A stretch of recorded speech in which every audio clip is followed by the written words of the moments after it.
We're on episode number 20 and we still haven't gotten a single story right on our newscasts, but don't worry, that won't keep us from trying and continuing to fail.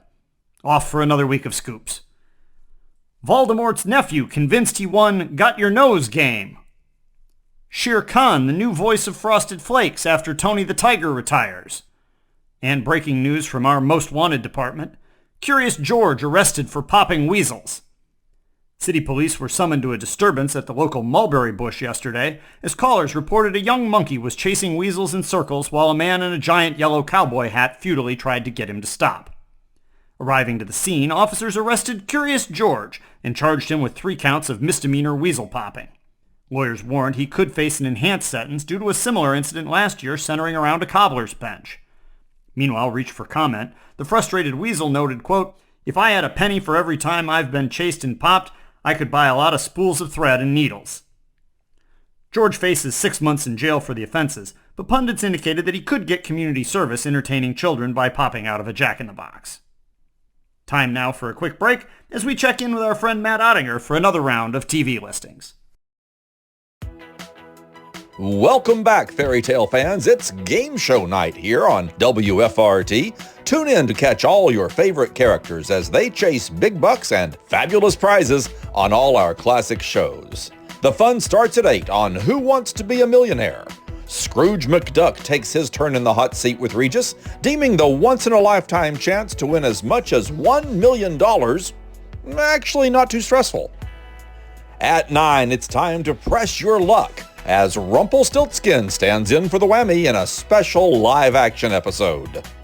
We regret that we will not be able to air Card Sharks at 10, as Standards and Practices has raised some questions after the Queen of Hearts won $256,000 on the money cards after bringing a deck from home. Don't worry, my man Jim Perry will be back soon as he finishes asking 100 Mad Hatters if any of them have any idea what a dormouse actually is. That's it for now, but come back next week for the return of Family Feud, where a team of dwarfs hope that Richard Dawson can magically wake their friend Snow White from her slumber. Survey says... Welcome back, and thanks, Matt. I do not know a single person that loves game shows more than Matt Ottinger. He is a retired game show host himself, so I was delighted to put him in charge of that set of TV listings. Back now to the headlines. Claiming years of practice, Rapunzel applies to be Secretary of the Interior. Hamburger helper glove unsure which finger to give to driver that cut him off. I guess that is tricky with only 4 fingers. Maybe check with Mickey Mouse on that one. And from our business desk, Geico Gecko to replace Gordon Gekko. Well-known Wall Street hedge fund and investment house Gecko & Company announced long-anticipated plans yesterday for the retirement of Chairman Gordon Gekko, but then shocked insiders by announcing that the Geico Gecko would serve as his replacement.